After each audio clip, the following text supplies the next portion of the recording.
The dry wind of the harmattan season swept across the burial grounds of the Mubari family estate. Red dust danced in the golden afternoon light. The baobab trees stood like ancient giants, their branches reaching toward the heavens like the arms of ancestors calling their children home. And there, kneeling before a marble grave, was the richest man in all the land, Chief Obiora Mubari. His name was known from the shores of the great rivers to the peaks of the distant mountains. He owned mines that pulled gold from the belly of the earth.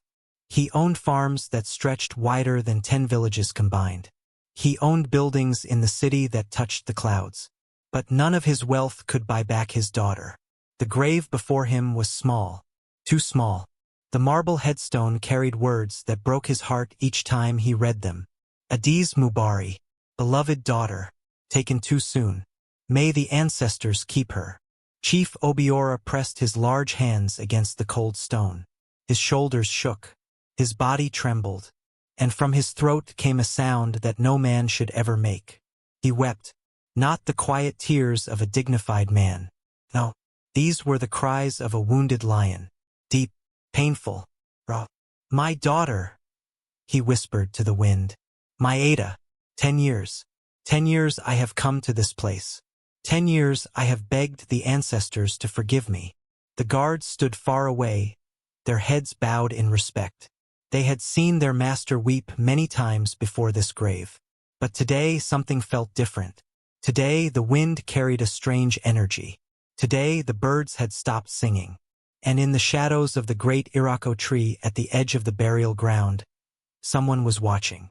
A woman. She stood perfectly still, hidden behind the thick trunk. Her wrapper was simple, the color of the earth. Her hair was wrapped in a dark scarf. Her eyes, those eyes, were fixed upon the weeping billionaire with an intensity that could cut through stone. She watched him cry. She watched him beg. She watched him kiss the gravestone and whisper promises to a daughter he believed was dead. And she did not move. Her hands trembled at her sides. Her chest rose and fell with quick, shallow breaths. A single tear escaped from her left eye and traveled down her cheek. But she did not go to him. She could not yet, for the woman watching from the shadows was Adaeze Mubari herself. The daughter he mourned, the daughter he buried, the daughter who had never died. Chief Obiora finally rose from his knees. His white agbada was stained with red dust. His eyes were swollen. He looked like a man carrying the weight of 1,000 mountains upon his back. I failed you, my child, he said to the grave. I was too busy building an empire, too busy chasing money, and while I counted my gold, I lost my greatest treasure. He turned to leave, walking slowly toward the black cars waiting at the gates of the estate. The woman behind the tree pressed her back against the bark. She held her breath as his footsteps passed nearby. She could smell his cologne, the same one he had worn when she was a little girl sitting on his lap, listening to his stories about brave warriors and clever animals. The memories flooded her mind. His laughter, his strong arms lifting her toward the sky, his voice saying, My Ada, you are my heart walking outside my body. She wanted to run to him. She wanted to scream, Papa, I am here. I am alive. But the words died in her throat. Because she remembered everything. She remembered the night they took her. She remembered the hands that covered her mouth. She remembered the voice that whispered, Your father must never find you. He must believe you are dead. And she remembered the face of the person who had ordered her destruction. Someone inside his own house. Someone he trusted with his life. The cars drove away, carrying Chief Obiora back to his mansion of loneliness.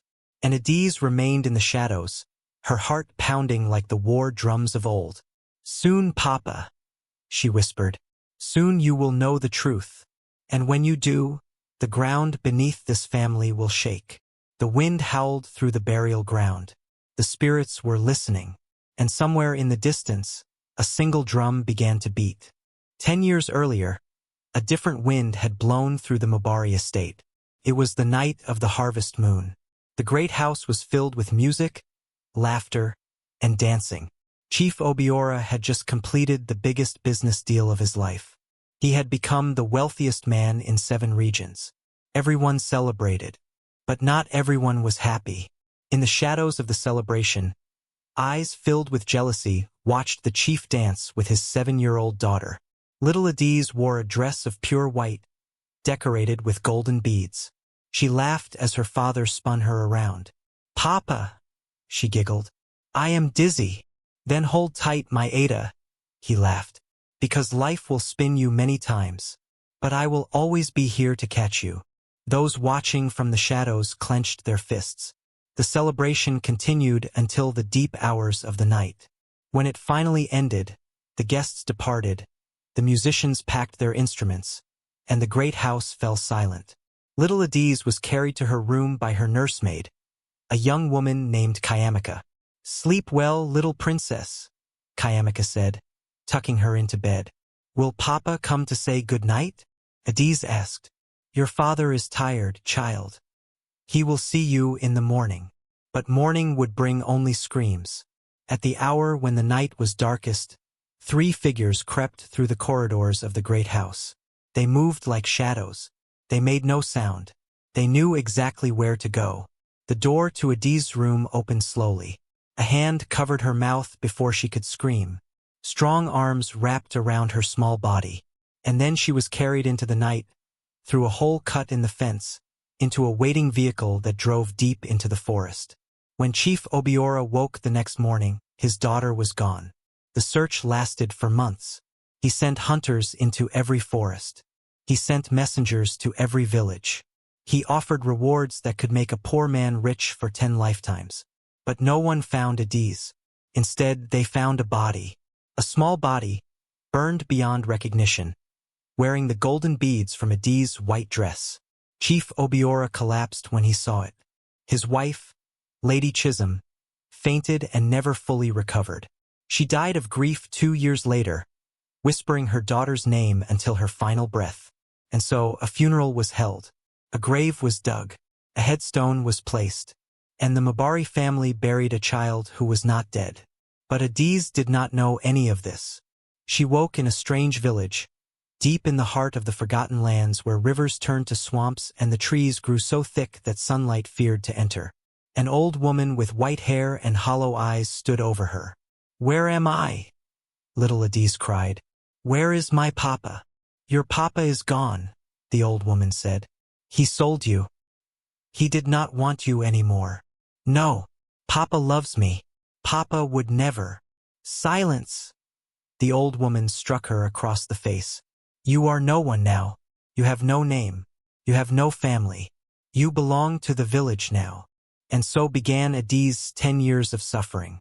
The village was called Ilug Bagby, the village of forgotten children. It was hidden deep in the swamplands, invisible to the outside world. It was ruled by a cruel woman called Mama Ngozi, who collected children like livestock. Some children were stolen from their families. Some were sold by wicked relatives. All were forced to work. They farmed from sunrise to sunset. They fetched water from dangerous rivers. They cooked, cleaned, and served. And if they disobeyed, they were beaten without mercy. Adaeze learned to survive. She learned to hide her tears. She learned to silence her memories of the great house, of the music, of her father's laughter. She learned to forget that she was once a princess. But she never forgot her father's face. And she never stopped believing that one day, she would find him again. The years passed like slow poison. Adaeze grew from a child into a young woman. Her beauty was undeniable. High cheekbones, dark skin that glowed like polished ebony, eyes that held fire even when her spirit was broken. Mama Ngozi saw her beauty and made plans. "This one," she told her associates, "will fetch a high price when she comes of age, a very high price." But Mama Ngozi underestimated the fire that burned within Adaeze. On the night before she was to be sold, Adaeze escaped. She ran through the swamps. She fought through the thorns. She crossed rivers filled with creatures that lurked beneath the surface. She ran until her feet bled and her lungs burned. And when she finally emerged from the forgotten lands, she made a vow. She would find the truth. She would discover who had stolen her from her father. And she would make them pay. Adaeze wandered for many months after her escape. She worked in villages for food. She slept under trees and in abandoned shrines. She asked questions everywhere she went, searching for answers about her past. But the Mubari name had become legend. Everyone knew the story of the billionaire who lost his only child. Everyone knew about the great search. Everyone knew about the grave. "The girl is dead," people told her. She was found burned in the forest. A tragedy that broke her father's heart. Adaeze listened to these stories with confusion. Dead? But she was alive. Burned? But she was standing right here. Someone had faked her death. Someone had wanted her father to believe she was gone forever. But who? And why? The answer came to her in the most unexpected way. One evening, Adaeze arrived at a small village near the sacred river. She was tired, hungry, and losing hope. She sat beneath a great tree and closed her eyes. "You carry heavy burdens, child." The voice came from nowhere and everywhere at once. Adaeze opened her eyes to find an ancient woman sitting beside her. The woman had not been there a moment ago. Her skin was wrinkled like dried leather. Her eyes were completely white. She was blind, yet she seemed to see everything. "Who are you?" Adaeze asked. "I am Adaeze," the old woman said, "keeper of secrets, speaker for the ancestors. I have been waiting for you, daughter of Mubari." Adaeze's heart stopped. "You know who I am?" The old woman smiled, revealing gums with only 3 teeth remaining. "The spirits know all. They have watched your suffering. They have followed your journey. And they have sent me to guide you toward the truth." Adaeze reached out and took Adaeze's hand. Her grip was surprisingly strong. "Close your eyes, child. Let the ancestors show you what was hidden." Adaeze obeyed, and suddenly visions flooded her mind. She saw the night of her kidnapping. She saw the 3 shadows creeping through the great house. She saw herself being carried away into the darkness. But this time she saw more. She saw the person who had ordered everything. A woman. A woman standing in the shadows of the great house, watching the kidnappers leave with satisfaction in her eyes. The woman was dressed in expensive clothing. Gold dripped from her neck and wrists. Her face was beautiful but cold. And Adaeze recognized her. It was Auntie Neoma, her father's younger sister. Her father's younger sister. Adaeze gasped and opened her eyes. "No," she whispered. "It cannot be." But the vision had been clear. Auntie Neoma had arranged everything. She had paid the kidnappers. She had ordered them to take Adaeze to the village of forgotten children. She had provided the golden beads to place on a burned body. But why? Adaeze asked, tears streaming down her face. Why would she do this? Adaeze nodded slowly. "Greed, child. Pure greed. When you were born, your father declared that you would inherit everything. Every mine, every farm, every building. Neoma had expected to inherit his wealth, as she was his only sibling. Your birth destroyed her dreams. So she destroyed me instead. She tried. But the ancestors protected you. They kept you alive for this moment. They brought you back so that truth could be revealed and justice could be done." Adaeze clenched her fists. All those years of suffering. All those years of believing her father had abandoned her. All those years of pain. Because of one woman's greed. "What do I do now?" she asked. Adaeze pressed something into her palm. It was a small pendant, carved from bone, bearing ancient symbols. "This belonged to your mother. It was buried with the false body, but the spirits recovered it. When your father sees this, he will know. He will remember, and he will believe." Adaeze held the pendant to her chest. "I must go to him." "Yes, but be careful, child. Neoma still lives in the great house. She has grown powerful in your absence. She controls much of your father's business. She has surrounded herself with loyal servants. If she learns you are alive before you reach your father, she will not hesitate to finish what she started." Adaeze stood, fire burning in her eyes. "Let her try. I am no longer a helpless child. I am a survivor, and I am my father's daughter." Adaeze smiled. "Go then, daughter of Mubari. Reclaim what was stolen. But remember, vengeance without wisdom leads only to more suffering. Let truth be your weapon. Let justice be your shield. Bigger conflict or emotional twist. Adaeze traveled for many days until she reached the city where her father's main residence stood. The great house was even larger than she remembered. It sat upon a hill like a palace, surrounded by gardens and fountains. Armed guards patrolled the gates. Luxury vehicles came and went. Her father's wealth had grown immensely over the years, but so had the darkness within those walls. Adaeze watched from a distance, studying the patterns of the guards, learning the rhythms of the household. She could not simply walk to the front gate and announce herself. Neoma would have her killed before she reached the door.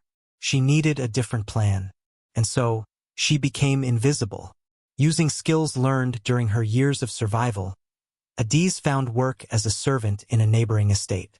She made friends with workers who traveled between the great houses. She gathered information piece by piece. What she learned made her blood run cold.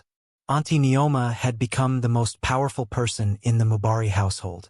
Chief Obiora, broken by grief and loneliness, had retreated from the world. He spent most of his days in his private chambers, emerging only for business meetings and his weekly visits to the graveyard. Neoma managed everything else. She controlled the servants. She controlled the finances. She controlled who entered and who left. Some whispered that she was slowly poisoning Chief Obiora, keeping him weak and confused. Others said she was waiting for him to die so she could claim everything as his only living relative. The chief has no heir, the servants whispered. When he dies, Madame Neoma inherits all. These words set Adaeze's heart on fire. Her father was in danger. Real danger. She could wait no longer. On the morning of the burial ground visit, Adaeze made her move. She followed the convoy of cars at a safe distance. She watched her father enter the burial ground. She hid behind the Irako tree and witnessed his grief. That image would haunt her forever. Seeing her powerful father, a man she remembered as strong as a mountain, reduced to a weeping shadow of himself. All because of lies. All because of Neoma's wickedness. After Chief Obiora left, Adaeze knew what she had to do. That night, the great house held a dinner. Important business partners had arrived to discuss new ventures. Neoma, dressed in gold and diamonds, hosted the event with practiced elegance. She smiled and laughed and charmed everyone around her. Chief Obiora sat at the head of the table, but his eyes were empty. He barely touched his food. He barely spoke. Adaeze had entered the house disguised as a kitchen worker. She moved through the shadows, watching, waiting, and then she saw something that changed everything. She saw Neoma add something to her father's drink. A small vial, a few drops of clear liquid, done so smoothly that no one else noticed. But Adaeze noticed. She had to act now. Before she could think, she moved. She walked straight toward the dining hall, pushing past surprised servants. She burst through the doors just as her father raised the poisoned drink to his lips. "Stop!" The room fell silent. Every eye turned to the strange servant woman standing in the doorway. Chief Obiora paused, the glass halfway to his mouth. Neoma's face turned pale as death. "Who is this woman?" one of the guests asked. How dare she interrupt? But Adaeze was not looking at the guests. She was looking at her father. And slowly, she reached up and removed the scarf covering her hair. Long braids fell around her shoulders. Chief Obiora's glass slipped from his fingers and shattered on the floor. His eyes, those tired, grief-filled eyes, suddenly blazed with something Adaeze had not seen in any of her memories. Recognition. "Ada," he whispered. "My Ada." "Guards," Neoma screamed. "This woman is an imposter. A witch. Remove her immediately." Guards rushed forward, grabbing Adaeze's arms. But she held her father's gaze and spoke words that only he could understand. "Papa, the night you danced with me at the harvest celebration, you said life would spin me many times. But you promised you would always catch me." The guards hesitated. Chief Obiora rose from his chair, trembling. "You also said," Adaeze continued, tears flowing freely now, that I was your heart walking outside your body. No one knows those words, Chief Obiora whispered. I never told anyone those words. He walked toward her slowly, as if approaching a ghost. Adaeze reached into her dress and pulled out the pendant. Her mother's pendant. Chief Obiora saw it and fell to his knees. My child, it cannot be. We buried you, You buried a lie, Papa. And the one who created that lie is standing in this very room. All eyes turned to Neoma, and for the first time the snake was visible to everyone. Neoma's composure shattered like broken pottery. This is madness, she screamed. This woman is a fraud, a criminal sent to steal from our family. Brother, do not be fooled by this. Silence. Chief Obiora's voice thundered through the hall like the roar of a wounded lion. Everyone froze. The chief rose from his knees, his eyes fixed on his sister. The fog of grief that had clouded him for 10 years seemed to lift. His back straightened. His shoulders broadened.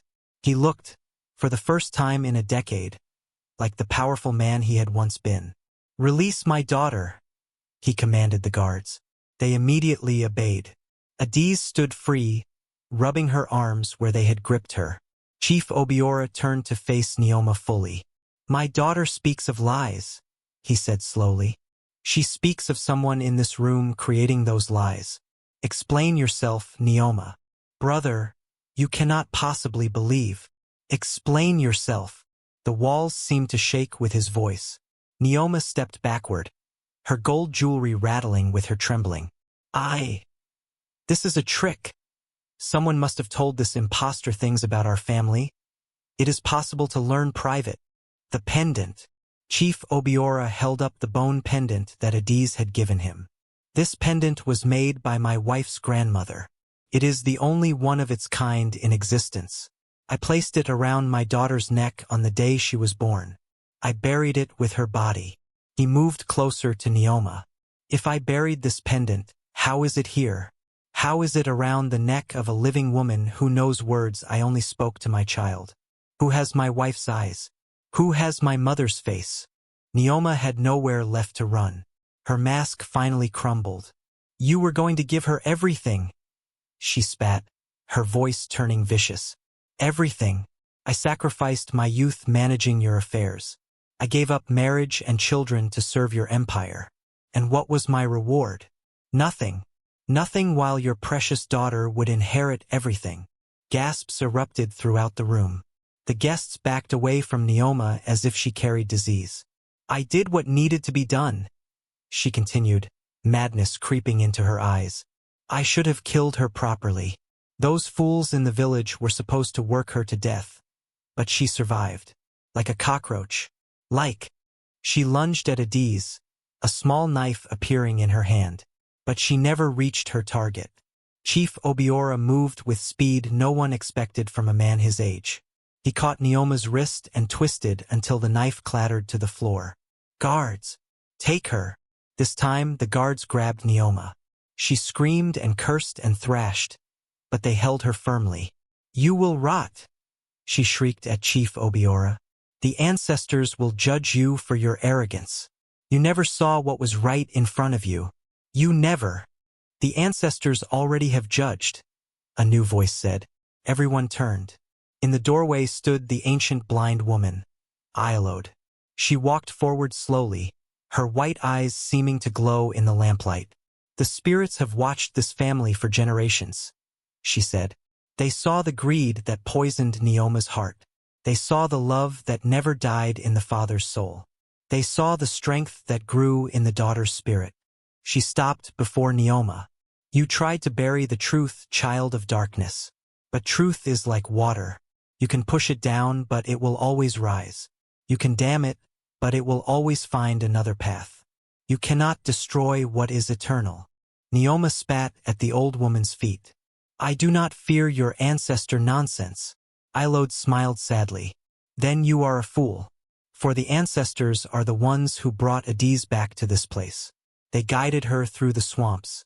They showed her visions. They placed the pendant in her hand. Everything you tried to destroy, they preserved. She turned to Chief Obiora. Your wife's spirit has been restless for many years, son of Mubari. She could not cross to the peaceful lands because her daughter's fate was unresolved. Tonight you have given her peace. Tonight, she can finally rest. Chief Obiora's eyes filled with tears again. But these were different tears. Tears of relief. Tears of redemption. He turned to his daughter and opened his arms. Adaeze hesitated for only a moment. Then she ran to him, and for the first time in 10 years, father and daughter embraced. 3 moons passed.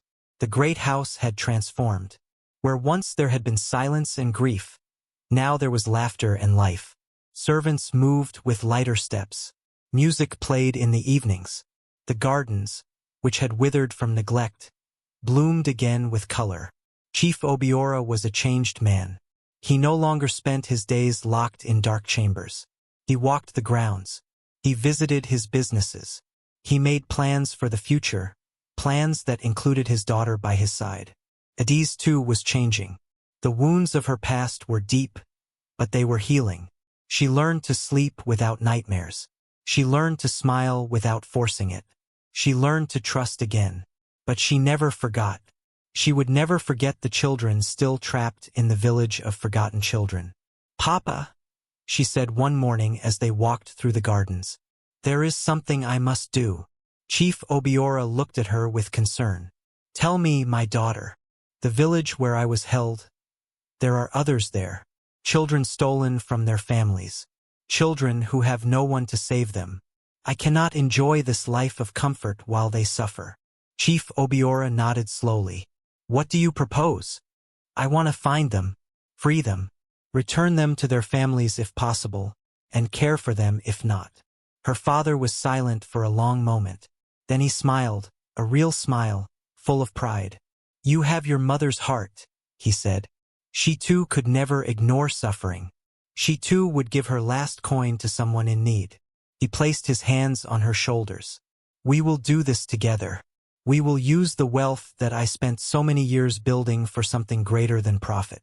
We will build schools for forgotten children. We will create sanctuaries. We will light candles in the darkness." Adaeze embraced her father tightly. "Thank you, Papa." Neoma was dealt with according to the law. She was tried for kidnapping, attempted murder, and conspiracy. The evidence against her was overwhelming.